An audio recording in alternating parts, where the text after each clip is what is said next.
हमारे लिए बहुत बड़े सोर्स हैं, इनको पढ़ करके हमें अपने राइट्स के बारे में जानना चाहिए। बाबा साहब डॉक्टर अम्बेडकर ने एडा कश्मीर किਵੇਂ कर ਦਿੱਤਾ कि इस देश को आजाद कराने में जहां एक तरफ महात्मा गांधी थे, दूसरी तरफ मौलाना अबुल कलाम आजाद थे।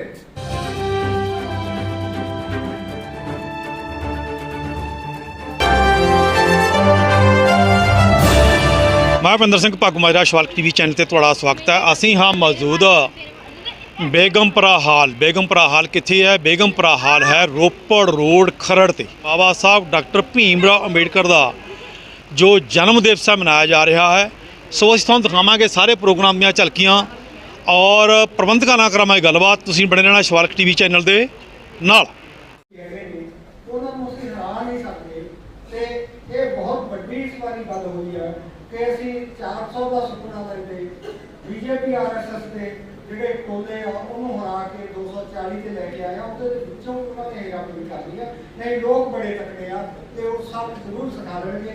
ਤੇ ਇੱਕ ਗੱਲ ਹੋਰ ਜਿਹੜੀ ਤੁਹਾਡੇ ਨਾਲ ਰੱਖਣੀ ਚਾਹੁੰਦਾ ਹੈ ਜਿੰਨਾ ਚ ਬਈ ਹੁਣ ਜਿਹੜਾ ਕੋਈ ਤੁਸੀਂ ਨਹੀਂ ਤੋੜਦੇ ਕਾਨੂੰਨ ਨੂੰ, ਹੁਣ ਤਾਂ ਕਾਨੂੰਨ ਨੂੰ ਤੋੜਨ ਦਾ ਖਤਰਾ ਸਰਕਾਰ ਤੋਂ ਬਣਿਆ ਹੋਇਆ।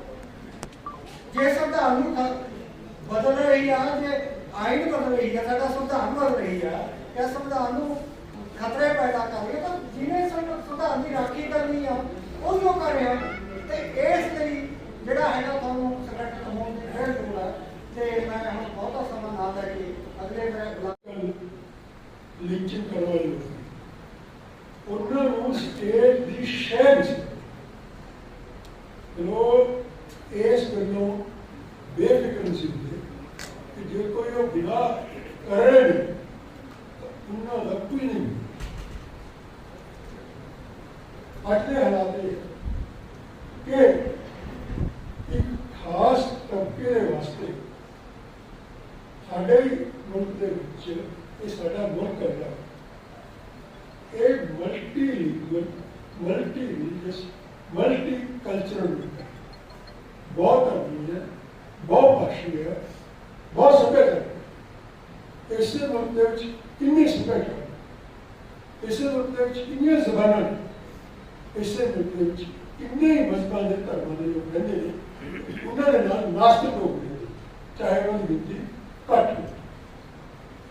ਇਹ ਮੁਲਕ ਜਿਹੜਾ ਅੰਬੇਡਕਰ ਦੇ ਸੁਪਨਿਆਂ ਦਾ ਮੁਲਕ ਹੁੰਦਾ, ਜਾਂ ਜਿਸ ਤਰੀਕੇ ਦਾ ਆਇਨ ਸੰਵਿਧਾਨ ਉਹਨਾਂ ਨੇ ਬਣਾਇਆ ਸੀ, ਉਹਦੇ ਮੁਤਾਬਕ ਇਸ ਮੁਲਕ ਦੇ ਵਿੱਚ ਇਹਨਾਂ ਸਾਰੇ ਹੀ नागरिकों सिटीजन हैसियत बराबर दी। भलाई के लिए उसके अंदर जो नियम है, अगर वो कुरान के नियमों को आदमी अपनी लाइफ के अंदर अपनाएगा तो वो कामयाब, अल्लाह की नजरों के अंदर भी और समाज के अंदर भी और पूरी कायनात के अंदर भी वो आदमी कामयाब हो जाएगा। जिस तरह संविधान को मानने वाले को हमारे देश की सरकार सम्मानित करती है, गोल्ड मेडल से नवाजती है, इसी तरह जो आदमी अल्लाह का कानून मानता है तो अल्लाह ने उसके लिए गोल्ड मेडल और इनाम तैयार कर रखा है, जिसको हेवन जन्नत सबर कहा जाता है। इसी तरह वो आदमी जो अपने देश का कानून नहीं मानेगा, जो डॉक्टर भीमराव अंबेडकर साहब ने बनाया, तो वो देश का गद्दार है कराने के लिए। और वैसे भी मैं आपको तारीख के इतिहास के हवाले से बताता हूँ कि इस देश को आजाद कराने में जहाँ एक तरफ महात्मा गांधी थे, दूसरी तरफ मौलाना अबुल कलाम आजाद थे। आज इतिहास के अंदर सिर्फ मौलाना अबुल कलाम आजाद है। इतिहास भी भेदभाव से प्रभावित है आज, क्योंकि उन लोगों के हाथ में आज इतिहास के जो देश के अंदर भेदभाव के जरिए नफरत डाल रहे हैं, समझे। तो इसलिए देश को आजाद कराने में हमारी बड़ी कुर्बानी है। हम इस देश में ऐसे नहीं रह रहे हैं। हमारे बुजुर्गों ने जो कुर्बानियां दी है उसके बेस के ऊपर हम लोग इस हिंदुस्तान के अंदर रह रहे हैं। आज के मौजूदा दौर में सबसे ज्यादा जितनी कम्युनिटी है, सबसे ज्यादा अगर टारगेट है हुकूमत का तो वो मुसलमान है। बदलाव है, हमारी क्या गलती है? पैगाम देना चाहता हूँ, समझ गए। इलेक्शन का टाइम आता है, हम अपने नुमाइंदे खड़े करें और उनका साथ दें, जद्दोजहद करें, पूरा प्रचार करें और पार्लियामेंट के अंदर कामयाब करके उनको भेजें, ताकि हमारे जो अधिकार उसके लिए मजबूती के साथ आवाज उठा सके पार्लियामेंट के अंदर। एक और दूसरे यूनिटी आपस में इत्तिफाक और इत्तिहाद, एकता। इंशाल्लाह ये दोनों चीजें अगर हमारे अंदर जो है वो पैदा हो गई, फिर जो है वो हम जो है वो कामयाब हो जाएंगे और हमारे जो राइट्स हैं देश के प्रति, हमारे जो अधिकार हैं देश के लिए और हमारे ऊपर जो अत्याचार हो रहा है तो उसके बारे में पार्लियामेंट के अंदर आवाज उठाई जाएगी। आज मैं आप लोगों को एक मिनट में बात अपनी खत्म करना चाहता हूँ कि जो ये वक़्फ़ संशोधन बिल का बहुत बड़ा रोष मार्च किया हमने रोपड़ के अंदर जुमे की नमाज के बाद। हमें वहाँ हमारे सिख भाइयों का, दलित भाइयों का, बाल्मीकि सभा का और कीर्ति किसान यूनियन का बड़ा साथ मिला, हम उनके आभारी हैं, शुक्रगुजार हैं। इसका मकसद क्या है? सिर्फ मुसलमानों को धार्मिक हिसाब से टारगेट बनाना, हमारी मस्जिदों को जब खुदवाया जा रहा है उसके नीचे वो अपने पूजा स्थल जो है वो ढूंढ रहे हैं। अंदाजा लगाओ इसका मतलब क्या? इसके पीछे एक गहरी साजिश है। इसके पीछे एक गहरी साजिश ये है कि मुस्लिम धार्मिक स्थानों को मिटाना ताकि हमारा अस्तित्व मिट जाए, हमारा वजूद खत्म हो जाए। तो ये जो इन्होंने बिल पास किया, मैं आप लोगों को ये भी बता देना चाहता हूँ कि नेताओं का जो दोहरा चरित्र है वो भी पार्लियामेंट के अंदर जो वक़्फ़ संशोधन बिल पास हुआ उससे नेताओं का दोहरा चरित्र हमारे सामने आ गया। बिहार का जो नीतीश कुमार वजीर आला है, मुसलमानों के वोटों से बना है। इसी तरह आंध्र प्रदेश के जो मुख्यमंत्री चंद्रबाबू नायडू, तो उनको भी काफी मुसलमानों ने सपोर्ट किया। और इसके अलावा चिराग पासवान, जयंत चौधरी का तो कोई वजूद ही नहीं है। वो जिनको तुम वीर कहते हो, सावरकर जिसने जेल में रहते हुए अंग्रेजों से 23 मरतबा माफी की चिट्ठी लिखी थी, हमने तो उन अंग्रेजों को भगा दिया जिनसे तुम माफिया मांगते थे। तो तुम्हारी क्या औकात है कि तुम यहाँ पर हिंदुओं, मुसलमानों, दलितों को सताने का काम करो? ये हिंदुस्तान के अंदर ये सिस्टम नहीं चल सकता। हिंदुस्तान के अंदर कॉन्स्टिट्यूशन लाया गया था, उस कॉन्स्टिट्यूशन को बनाने में सारे के सारे कम्युनिटी के लोग शरीक थे।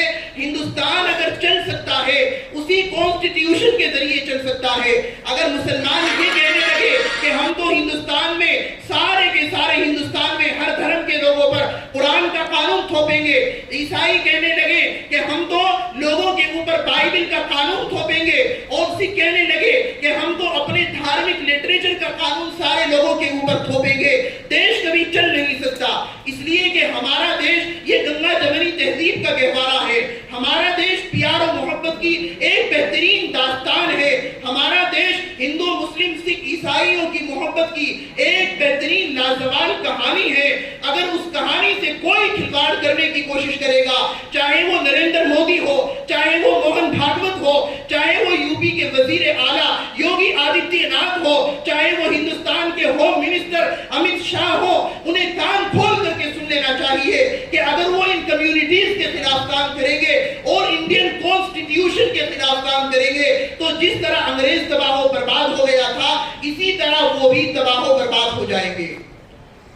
उन्होंने फिर पूरा का पूरा इतिहास दोहराया है और उस किताब के अंदर पूरी हिस्ट्री लिखी है कि किस तरीके से हमारे देश के अंदर फाशिज्म, कम्युनिज्म और कैपिटलिज्म के पुजारी लोग आपस में लोगों को बांटने का और लोगों में नफरत फैलाने का, लोगों को अपने पैरों के तले कुचलने का काम कर रहे हैं।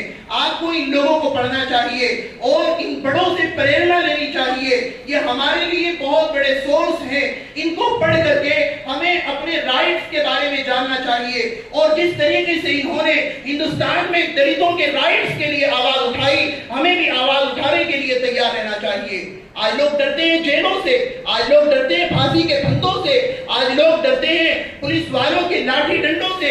आपको याद होना चाहिए कि सिर्फ आप ही वो नस्ल नहीं है जिनको जुल्म और सितम का सामना करना पड़ा है।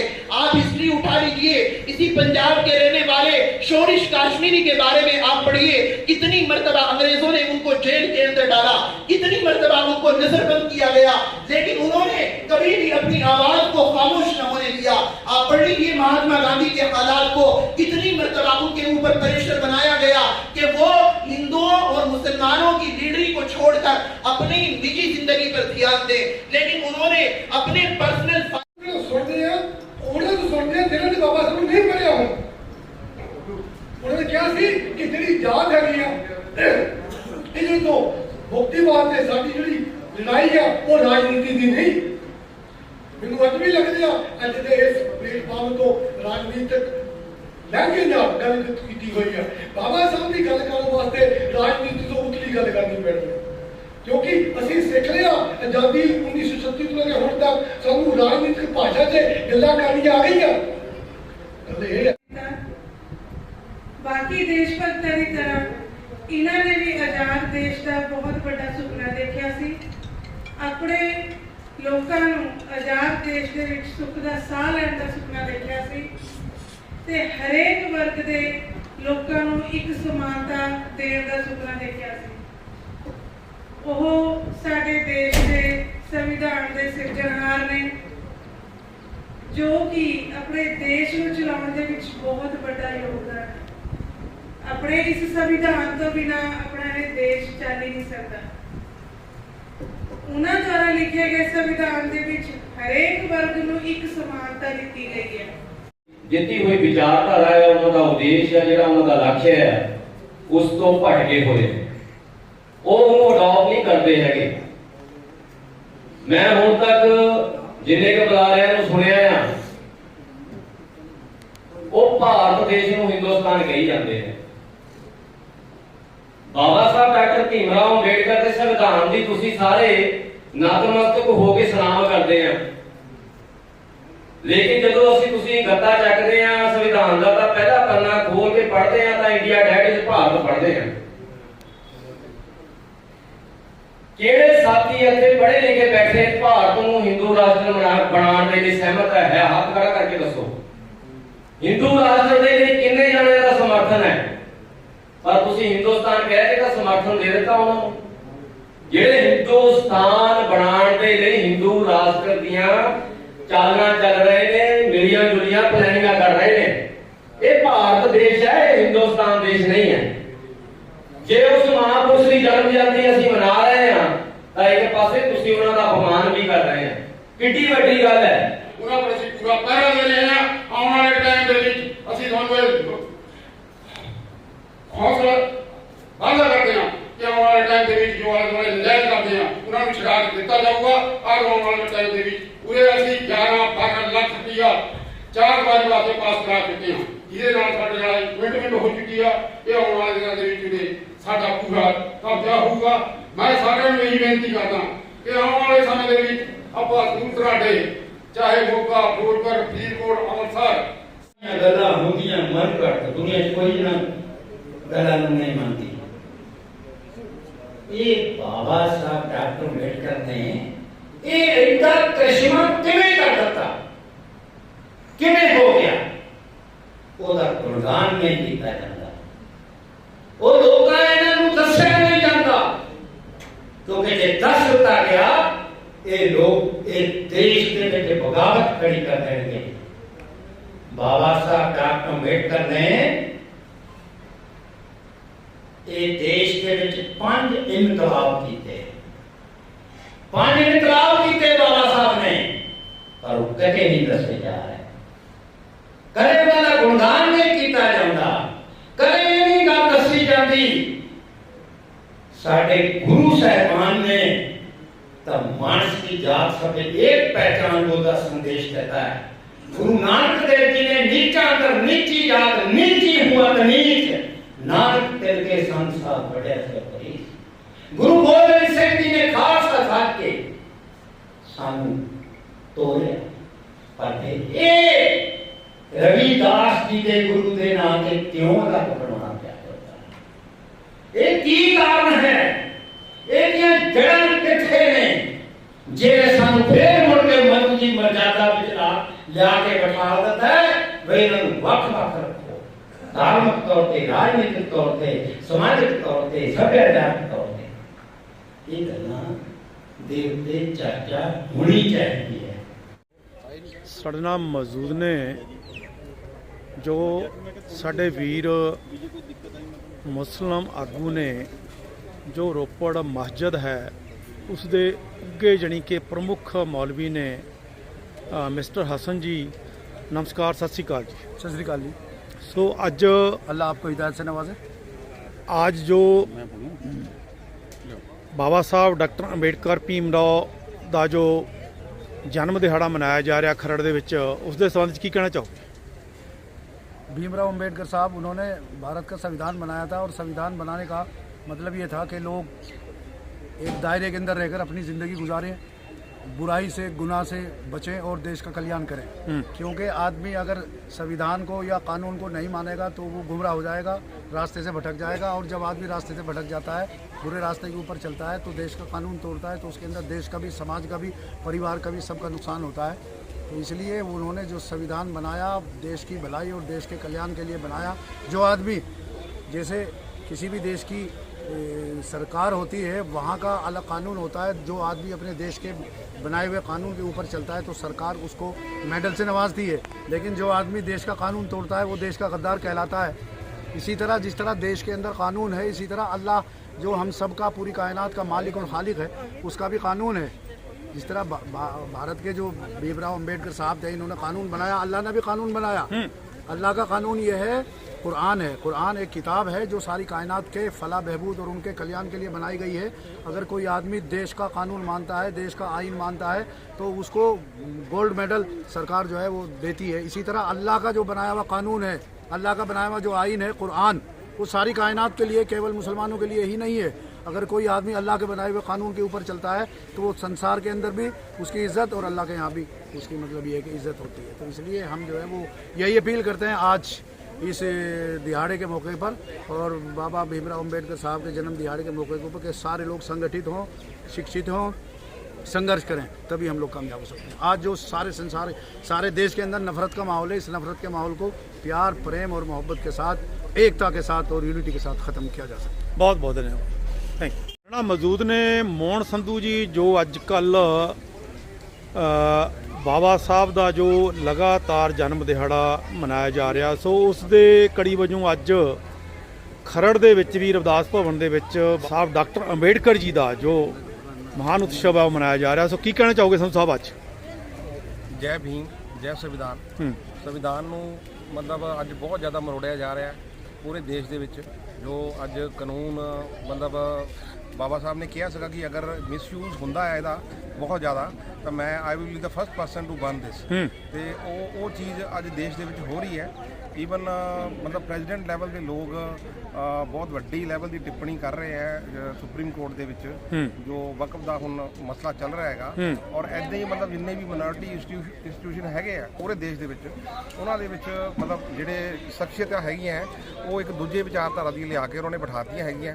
ਤੇ ਉਹਦੇ ਵਾਸਤੇ ਮਤਲਬ ਜਿਹੜਾ ਯੂਥ ਹੈ ਉਹਨੂੰ ਬਹੁਤ ਅੱਗੇ ਆਉਣ ਦੀ ਲੋੜ ਹੈ। ਮੈਂ ਅੰਦਰ ਦੇਖ ਰਿਹਾ ਸੀਗਾ ਮੋਸਟਲੀ ਮਤਲਬ 50, 60, 70 ਦੀ ਏਜ ਦੇ ਬੰਦੇ ਹੈਗੇ ਆ, ਬਟ ਯੂਥ ਜਿਹੜਾ ਹੈਗਾ ਉੱਥੇ ਅੰਦਰ ਨਹੀਂ ਹੈਗਾ। ਤੁਸੀਂ ਅਗਰ ਆਪਣੇ ਆਪਸ 'ਚ ਹੀ ਸਾਰੇ ਗੱਲ ਕਰੋਗੇ ਤਾਂ ਜਿਹੜਾ ਯੂਥ ਹੈ, ਜਿਹਨੂੰ ਤੁਸੀਂ ਅੱਗੇ, ਜਿਹਨੇ ਅੱਗੇ ਗੱਲ ਲੈ ਕੇ ਜਾਣੀ ਹੈ ਥੱਲੇ ਤੱਕ ਜਾਂ ਅੱਗੇ ਵਧਾ ਸਕਦਾ ਹੈ, ਉਹ ਯੂਥ ਨੂੰ ਨਹੀਂ ਅੱਗੇ ਕਰੋਗੇ। ਔਰ ਮੰਨ ਲਓ ਆਪਣੇ ਕੰਮ 'ਚ ਬਿਜ਼ੀ ਹੈ, ਇੱਕ ਦਿਨ ਵੀ ਨਹੀਂ ਕੱਢ ਸਕਦਾ, ਤਾਂ ਉਹ ਬੜੀ ਦਿੱਕਤ ਵਾਲੀ ਗੱਲ ਹੈ। ਵਿਚਾਰ ਠੀਕ ਹੈ, ਸਾਰਿਆਂ ਦੇ ਬਹੁਤ ਅੱਛੇ ਹੈਗੇ, ਬੁਲਾਰੇ ਆਏ ਹੈਗੇ ਆ।